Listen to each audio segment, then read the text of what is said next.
Wow.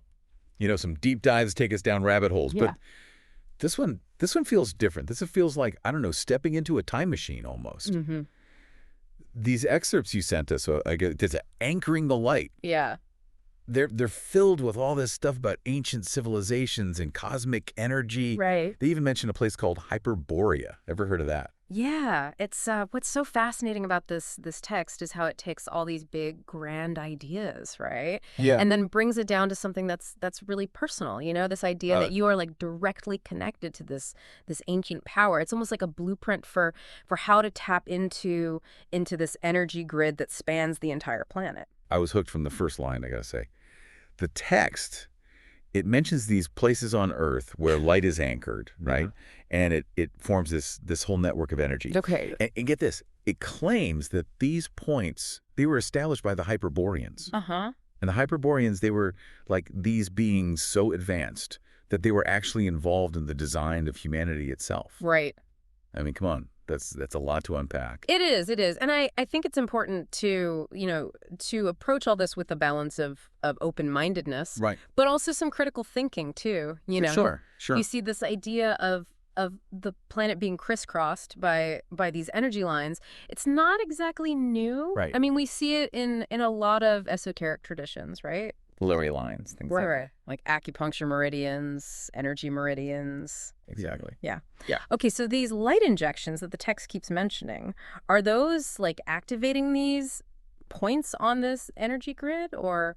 It's not entirely clear from the text itself. Okay. But it does seem to link these injections to the Yidas. The Yetas, right. Who seem to act as kind of these intermediaries between humanity and this source of light. Okay, so now we're fully in like an Indiana Jones movie, it sounds like. Yeah. But instead of searching for the lost ark, we're talking about rediscovering this ancient energy system. Yeah, and that's actually where the text gets really interesting, I think. Okay.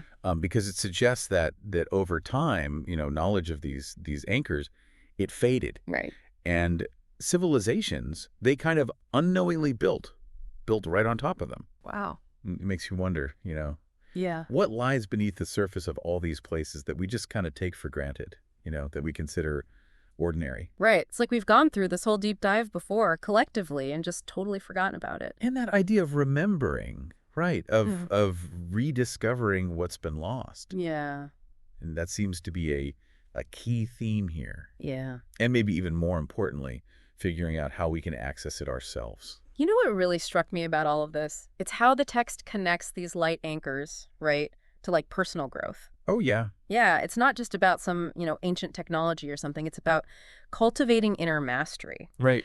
And connecting to what it calls the source. It's almost like unlocking some kind of power within ourselves, Yeah, it reminds me of that saying, the kingdom of heaven is within you. Right. Right.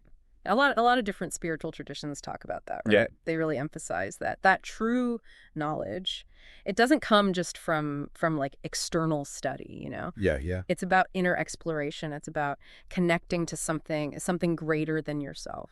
And that connection seems to be like a key part of this whole anchoring the light thing. Yeah. There's this one passage where it kind of describes the process and honestly, it reads less like an instruction manual, like an engineering manual. Right. And more like, I don't know, a guide to meditation or something. Exactly, yeah. It talks about like aligning your will with the flow of light. Okay. Becoming a conduit for that energy. And that really resonates, I think, with this idea of personal transformation as a form of spiritual practice, Okay. A way to kind of like embody divine light in your everyday life. Okay. Yeah, that makes sense. But then it gets even weirder. Okay. It suggests that most souls on Earth, get this, have actually been here since the very beginning. Oh, wow. And they're caught in this cycle of reincarnation. Okay. And with each lifetime, they forget their true nature. Yeah. The concept of reincarnation, I mean, that's a big one. Right. It's a complex one. For sure. But this idea of remembering, right? Yeah. Like you were talking about, that's something that comes up a lot in different traditions. Right. It suggests that, we already have this innate wisdom, this connection to something bigger than ourselves. Right. But it's buried, right? It's buried under all these layers of conditioning and experience. So by tapping into that that forgotten knowledge. By remembering, we can kind of reawaken our ability to anchor the light ourselves. Yeah. That's kind of a powerful thought. It is, and it kind of makes you wonder, right? Yeah. What if these light injections that the text talks about, what if they're not something external that's being done to us? Yeah. What if it's something that we're supposed to be doing ourselves? Wow. What if we are the Yidas of our own lives?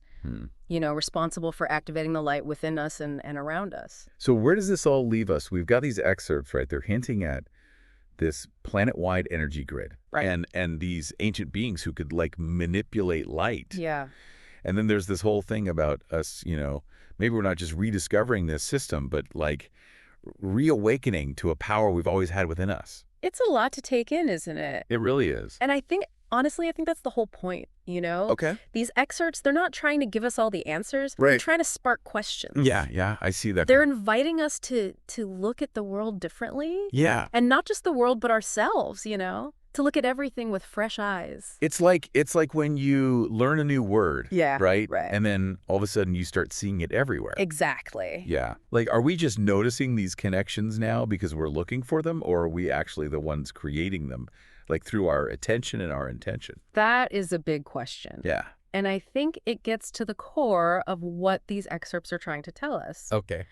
We are not just passive bystanders. We're not just observing this whole cosmic dance. Right.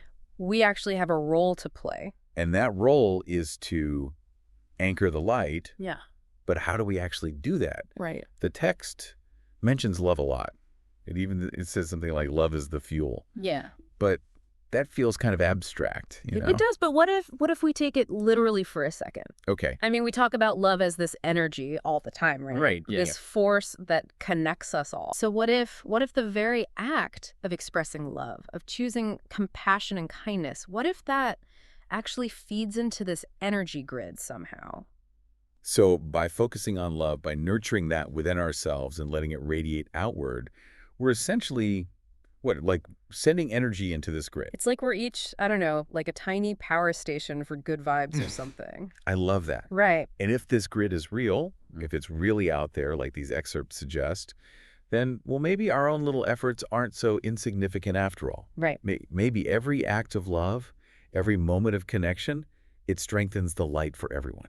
Maybe it does. Wow, that's beautiful. And he gives a whole new meaning to that whole idea of, like, being the light. It does, doesn't it? This deep dive has been incredible. We started with these cryptic little excerpts, and we ended up with, like, a whole new perspective on our place in the universe. It just goes to show you, sometimes the most profound journeys, they start with a single question, a whisper from the past. And to you listening, keep asking those questions. Yeah. Keep exploring. Who knows what you might uncover, right? Exactly. Thanks for joining us on this deep dive. Until next time.